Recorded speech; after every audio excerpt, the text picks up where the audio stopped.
Good evening and welcome to week 3. I hope everyone's having a good week so far.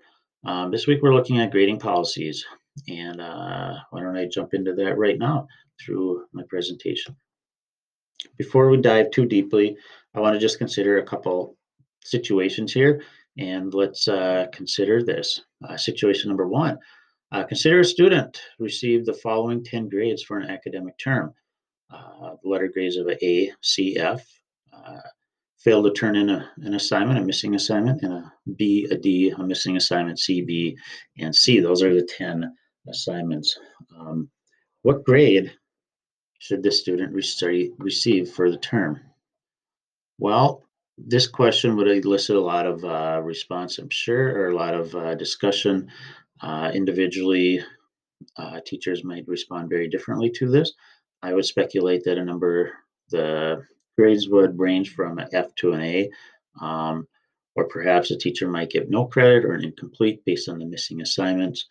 Some teachers might exempt missing assignments.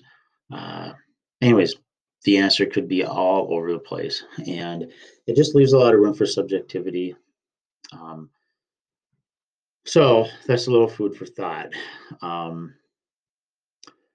And the second situation here or consideration is I just want to ask the question, is 30% considered good? Um, Hold that in your thought. Uh, from a teacher perspective, or a lot of grades, 30%, the traditional scale of 0 to 100, anything below 60 would be a failing. So some might think 30% is not good. But just hold that thought for a moment here.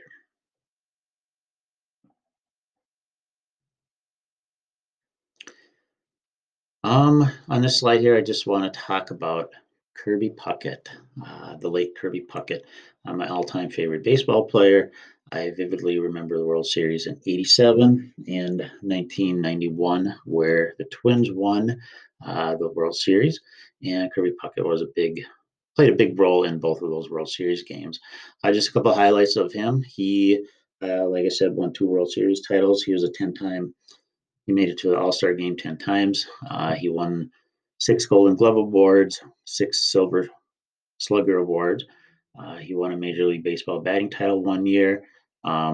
He was in the um, American American League Championship Series. He was an MVP for that, one of 1 year, and he has been an All-Star MVP. And the Minnesota Twins did retire his jersey number 34. Amazing player. And last bullet just highlights that he had a batting average of 318, which, if you know anything about baseball, if you're batting at 318, that's quite good over the lifetime of your career. However, that does equate to 30%. So going back to that question, could we say Kirby Puckett was a failing baseball player? Perhaps. Depends on how you want to evaluate that. But I think this just proves to the point that we have many things to take into account in considering grading. So I just wanted to use those 2 small scenarios or situations just to start you thinking about the importance of grading and its implications. So what is an effective grading system or policy? According to Doug Reeves, he says the most effective grading practices provide an accurate, specific, and timely feedback designed to improve student performance. And according to, this was from Ken O'Connor, he shared that all grades must be consistent across all settings. And this is where schools should consider having a school-wide grading system. They must be accurate and valid. They must have, and they must be meaningful. Are these grades giving us information about the learning outcomes, or the learning goals, or the learning targets? What information are we getting from that? And grades must support learning. So they must be a driver and they must promote student learning. And really get the focus on student learning rather than the grade or the grading game, um, which a lot of students can become fixated on. How many points do I need to get this grade, etc. Um, but if we use these 4 points here, we can really that can help shift the thinking to supporting student learning. And that brings us to this slide here. And I just want to tie in the concepts of the first 2 weeks, effective grading policies. Some of the themes from week 1 and week 2, TLCs and curriculum instruction, those apply to grading policies. Just like with PLCs, grading needs to focus on student learning. Again, that shift has to happen where student learning is paramount. And then also, grading is ultimately going to be an outcome of the instructional cycle, focusing again on student learning. And so specifically in the instructional cycle, we're talking about stage 3, where we're doing assessments and tying grading into that. So this is, again, it's building on the previous weeks. So let's keep that in mind as we're continuing to talk about grading policies. What role do leaders, educational leaders, play in reforming grading practices? Well, I think they play a big role. I think they really have the ability to shape grading. Excuse me, I'll just move myself over here. There.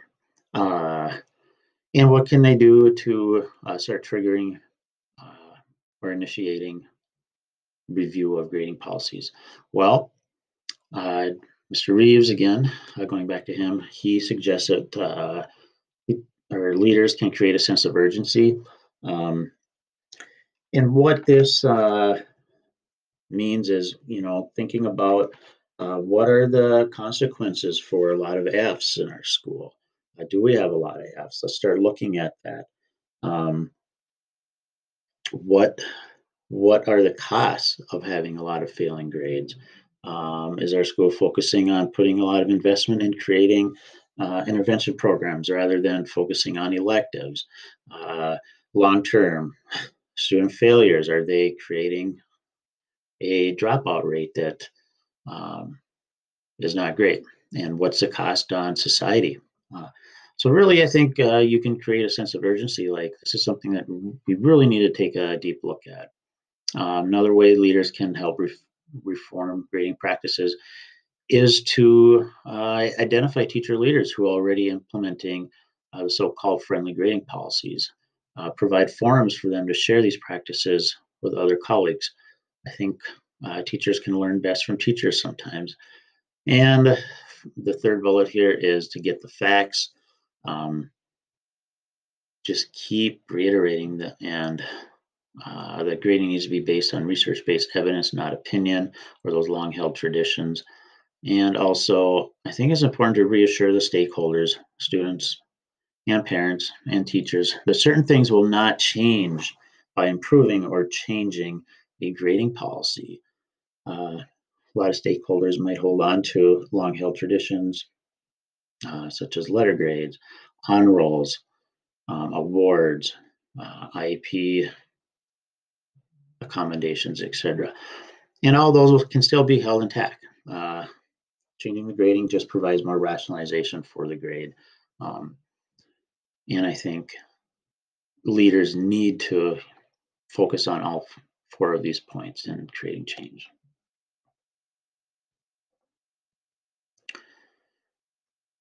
So this brings me to the slide that talks about resistant teachers, the ones who don't like or adapt to change very well, and have a difficult time letting go of those long-held traditions or practices around grading. I think what educational leaders need to do is continue to keep providing research and evidence to support their reasons. Never is there enough time, it seems like, devoted to individual reflection or peer reflection on research and evidence. And also, along with that, I think there needs to be opportunities provided for discussion Like I said earlier stated, colleagues need to discuss with other colleagues and talk about grading reform. And I think a lot of these opportunities can be done in a real meaningful way.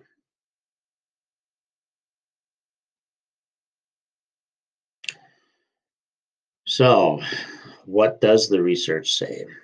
So, I'm going to spend a little time here just talking about some of the highlights from the week here. And this will help us kind of balance some of those traditional um, ideas of grading versus what the new grading or friendly grading systems should be based on. Ken O'Connor, the lead researcher in grading here, educational researcher, and he talks about in his book the 15 fixes for grading. I'm not going to read through all 15 of these, but these 15 fixes I think were wonderful ideas. I think just having a training, staff training, professional development around this, teachers meeting in small groups, looking at their own syllabuses or syllabi and their grading policies in their classrooms and analyze it using these 15 fixes. Is my grading policy incorporating these or avoiding these statement, things like that. And I think it would be a real learning experience. And I think a lot to be learned from looking at each 15 of these, comparing them to individual grading policies.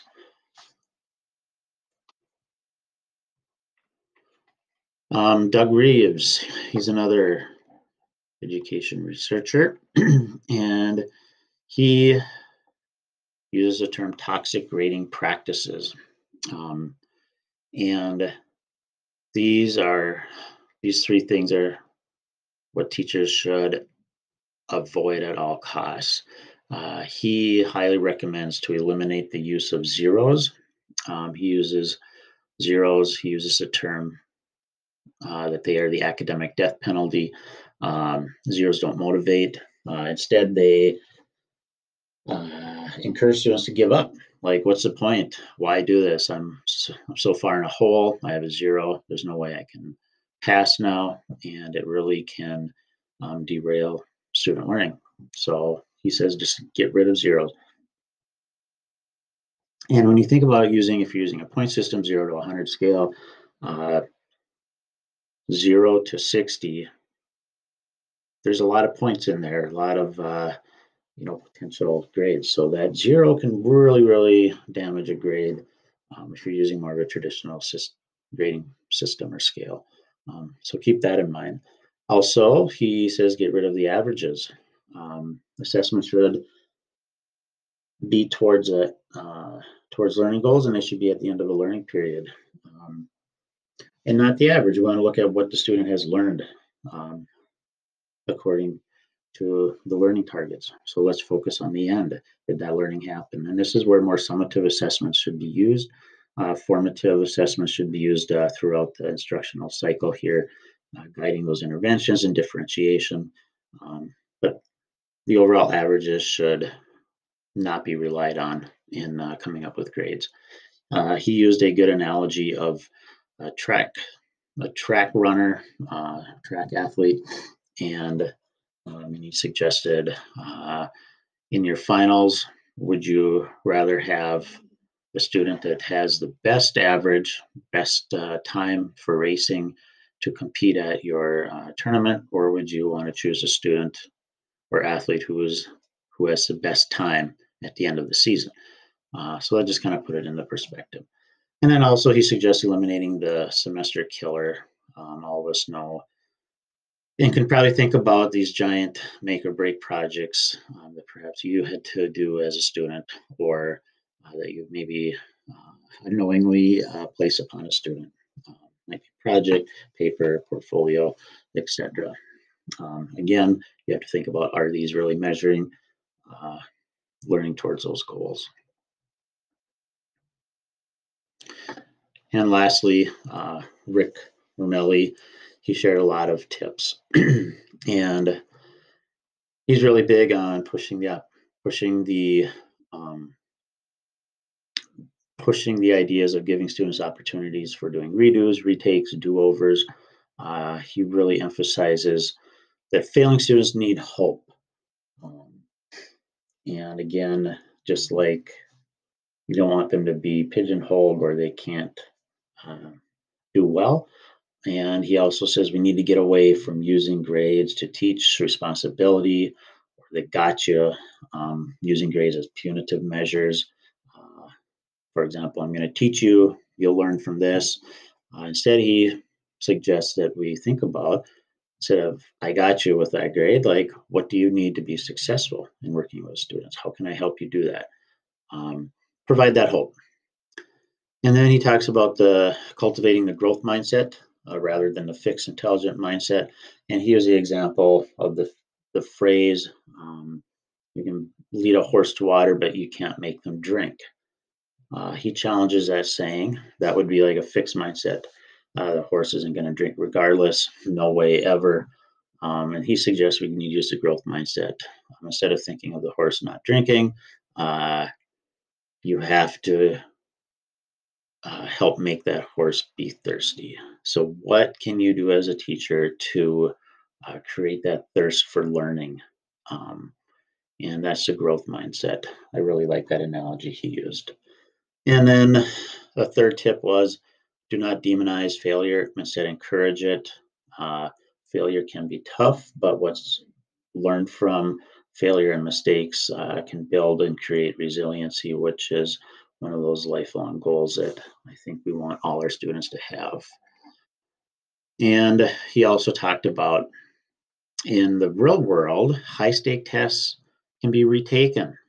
Think about ACT tests for college, praxis exams for teachers, driver's license exams, uh, bar exams for lawyers, automotive technicians taking the ASE exam.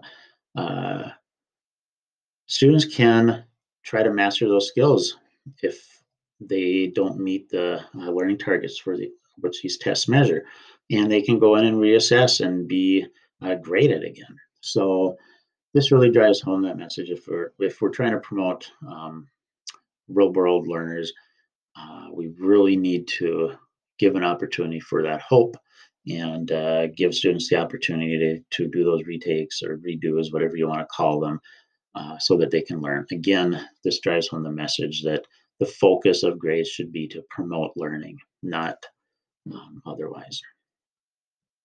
So those are three researchers and some of the tips that they have to share. So lastly, I will just close by saying, in talking about grading, we need to focus on student learning. Our continual effort needs to be put there. And education leaders are the ones who can be the agency for change, and they should initiate grading reform. Um, and in doing so, especially with more resistant teachers, use facts, not opinions or traditions. And this is where the evidence based research needs to come into play. Uh, Feed the teachers that information. And then also, it is crucial that um, in moving towards grading reform, teachers need to have the opportunities to discuss and develop the grading options and policies. And I think this can be done. And I think having teachers develop their own ideas about grading organically through that reflective and collective conversations with their peers, I think that is the best way to um, make change happen. So with that, I think I will wrap up this presentation. And the last page, I do have my references, but I will include those in my post as well. Hope you guys have a great rest of the week. Take care.